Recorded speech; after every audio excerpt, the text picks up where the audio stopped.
Welcome to my another podcast. Today we'll discuss about rainwater harvesting. As you know that different places of the world are facing water scarcity issues due to the uncontrolled extraction of natural resources and also uneven distribution of water resources. The climate is changing, and if the climate is changing, that means precipitation is changing, and if precipitation changes, then water available will also change. Now, in recent years, there are huge conversion of land use. Forest land is converted to agricultural land. Agricultural land is converted to uh, settlements. And when they are converted, what happens is the percentage of impervious area increases. And if this percentage of impervious area increases, then the water cannot infiltrate into the soil layers, and they cannot recharge the groundwater. So what they do is after rainfall, they just flows off to the nearest channel or canals and then mixes with the rivers, and rivers mixes with the sea. So and lots of water is also lost in as evaporation. So gaining of percentage impervious area is not expected. But due to this land use conversion, this increase in percentage of impervious area is taking place all over the world. And here the rapid urbanization that is observed in all the cities of the world. Metro cities are now slowly but steadily converted into uh, highly populated metro city. Simple city are now converted into metro city, and so on. Because due to this increasing urban population, to accommodate their basic demand like food, and shelter, you have to provide space to them. And to provide space to them, the you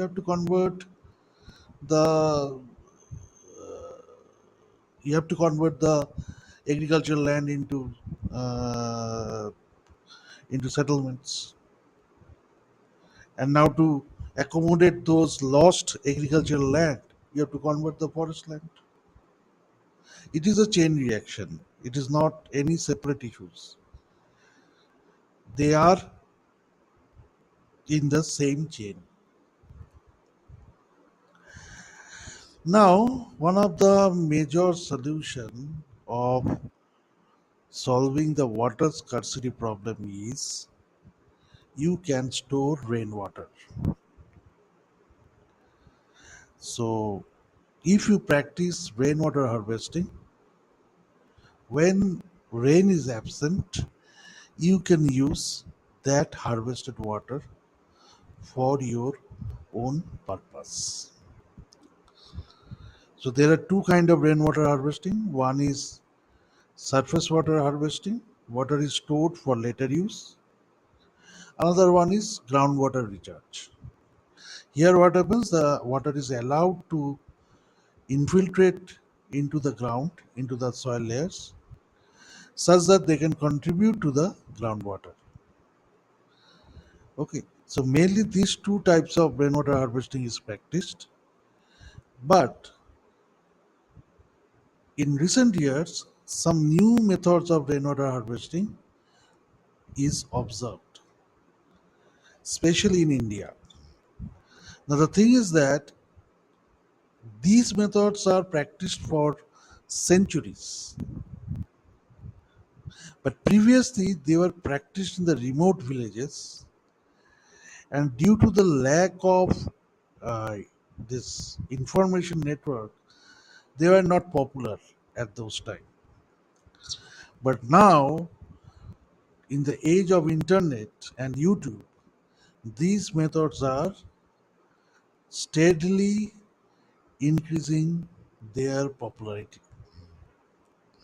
So today we'll discuss about five such methods which were practiced by our forefathers, but due to the lack of awareness, due to the lack of what I would say, lack of networking or lack of information network, these methods were kept under the canopies of the remote villages, remote areas. But now they are slowly gaining popularity. So, what are those new methods of rainwater harvesting? Now, before that, I want to also inform you that all these methods are highly efficient. They are practiced by the kings and queens and also by our forefathers, and they are practiced widely because of their efficiency only. Okay, now let me begin with those five methods. Okay, so the first method is khadi.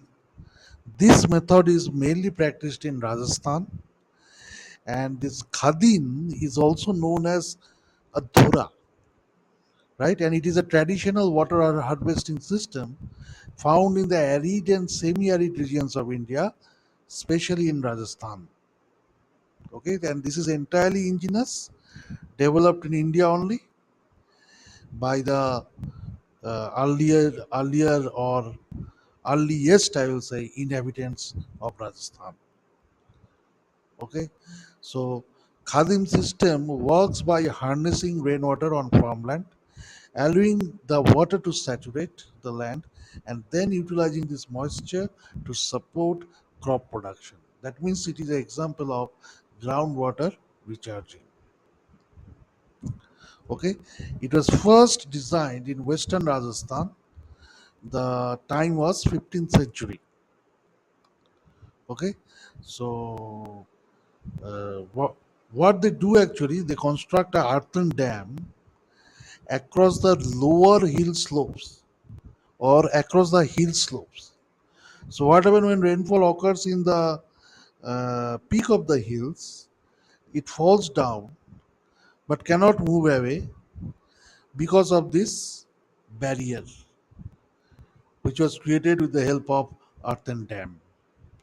So they are stored, or they are prevented from escaping the hill land to the plain lands, and those stored water was used by the people staying in the mountains for later use. Okay, this is khadin. Second is that rainy filters. Okay, now rainy filters operates mainly from Bangalore, but serves all states of India.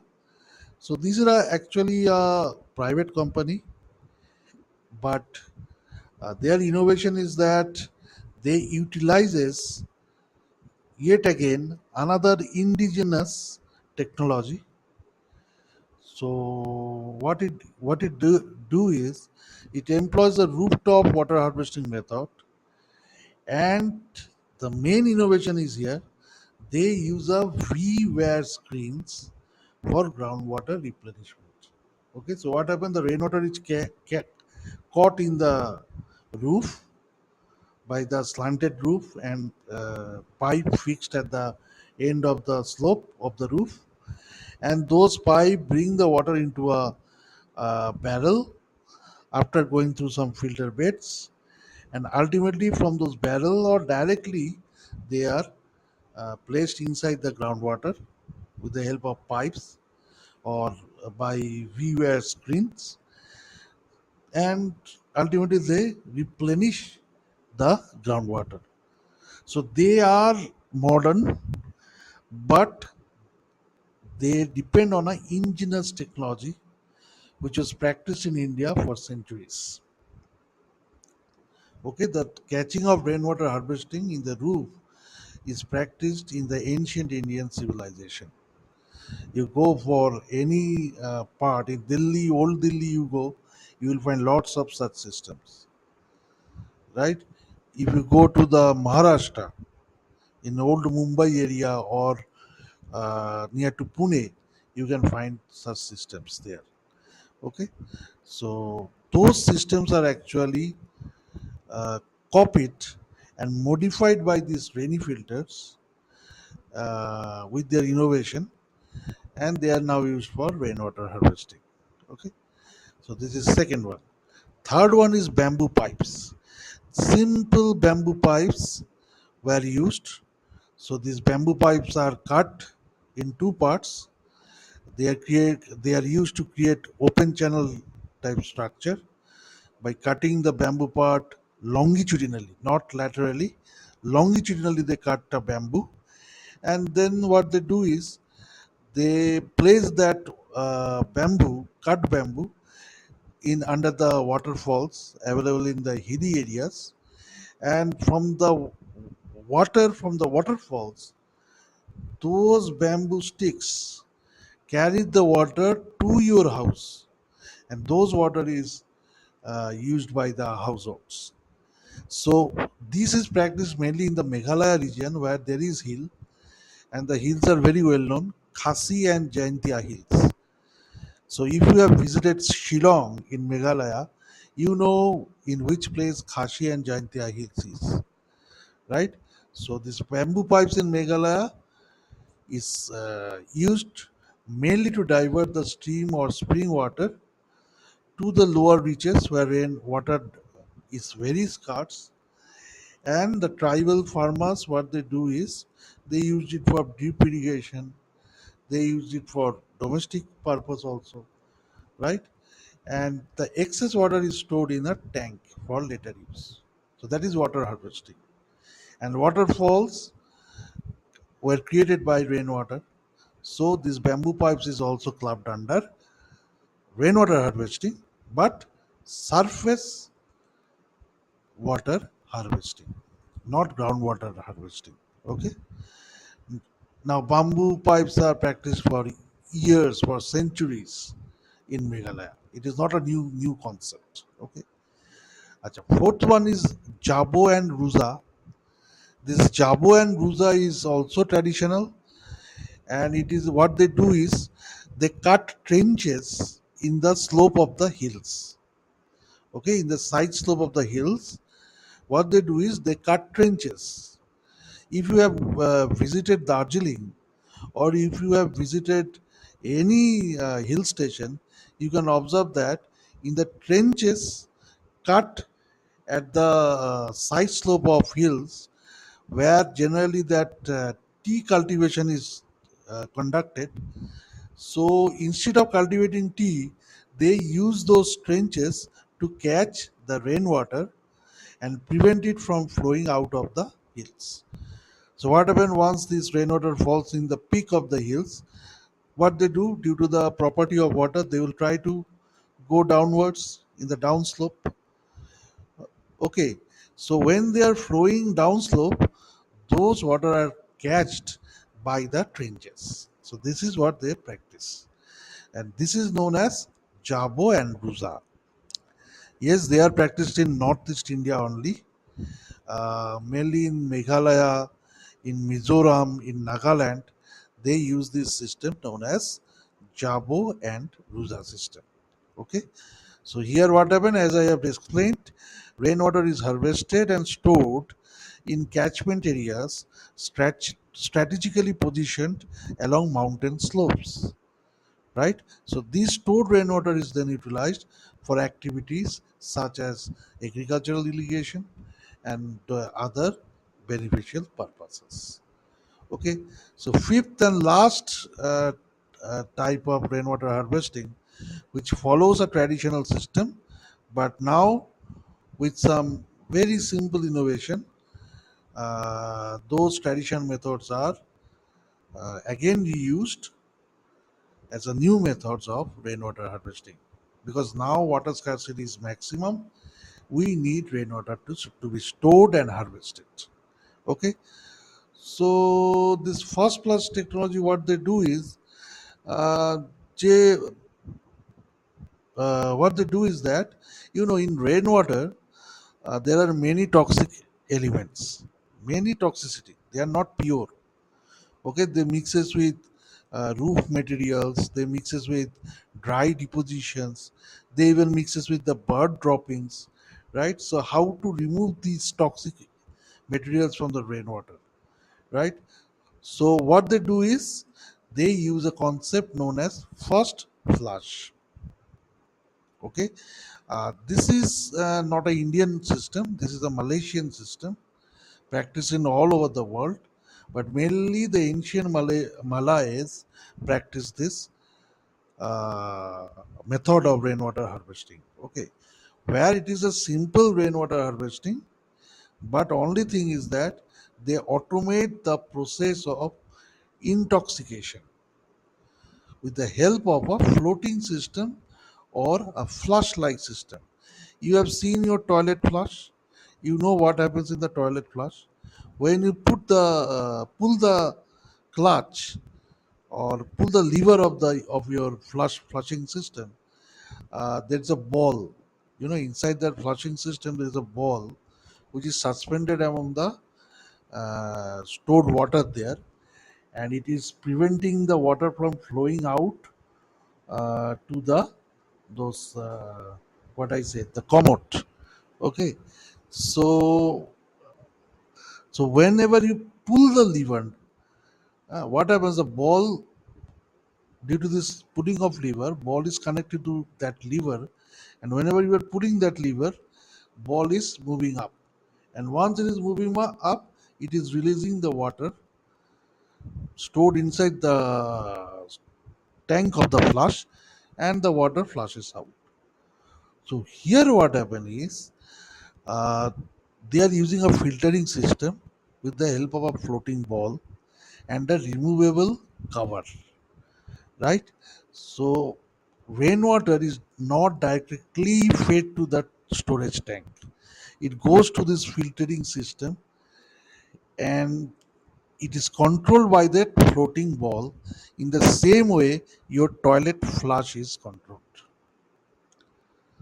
Okay, so in this way, what happened is that they can remove the toxic materials from the rainwater. Okay, but otherwise the system is same as other rainwater harvesting. So here you see, I have discussed about three traditional methods which are now reused without any innovation. They're continuously practiced by the hilly people living in the hills of Northeast India mainly, and they are practiced from their forefathers. So they are not innovated but practiced. But due to media coverage nowadays, because internet is everywhere now, so we are now gaining the knowledge of this type of systems. Now these systems are extremely inexpensive, but yes, efficiency is not high as the modern system. So that is why the two new methods, this first flush technology and this rainy filter system, what they has done is they are also reusing the traditional system of rainwater harvesting. The only difference is that they have innovated something, some simple innovation. Like for rainy filter, they have introduced a VWare screen at the place where groundwater is replenished by the stored rainwater. And for this first flush technology, they have used a ball based, or rather floating ball based flushing system, where the all the toxic materials that are mixed in that rainwater is cleaned before the water is stored in a tank. Okay, so all these five methods are widely practiced, and if you visit any village of the northeast India, you can find Jabo, Ruja, and bamboo pipes. And if you visit in the West India, Rajasthan and other places, yes, Daman, Diu, they are also using this Khadin type of system. Okay. Now, if you observe carefully, Khadin and this Jabo and Ruja is nearly similar. Only thing is that in Jabo and Ruza, they are creating trenches rather than barrel dams. Okay, earthen dams. Earthen dams are installed in the hill slope of Rajasthan, but in the hill slope of northeast India, they are not creating any earthen dam. They are only creating trenches. So these trenches are enough for storing the rainwater. And this, what happened to that stored rainwater? They infiltrate the ground. Okay, so uh, this bamboo. Sorry, this what I will say. This khadin, and then this rainy filter, Jabo and Ruza. They are all groundwater recharging system, groundwater rainwater harvesting system. Okay, but this first plus technology or these bamboo pipes are example of surface water storage system, because you see, in case of bamboo pipe, the water from the nearest stream or spring or waterfalls are collected by these bamboo pipes and stored in a tank after being used for drip irrigation for bamboo pipes. And for this first flush, it is totally stored in the tank, but before storing, it is cleaned by the help of this first flush technology. Okay, so there are many other different methods of rainwater harvesting, both ancient and modern. But these five are very interesting and they are widely popular. So that is why I discussed these five in my podcast. So mostly the urban people who are using rainwater harvesting, they use this rainy filters type system, or they use their roof to collect rainwater as a rainwater collector, and that rainwater is sent to the pipe, and this pipe is used to send that water to the uh, tank developed at the ground, and those water is used later on when the water is scarce. Otherwise those water are stayed as it is, they are not utilized. Okay, so this is the basic difference. And okay, so I will uh, conclude this lecture on five new methods on rainwater harvesting.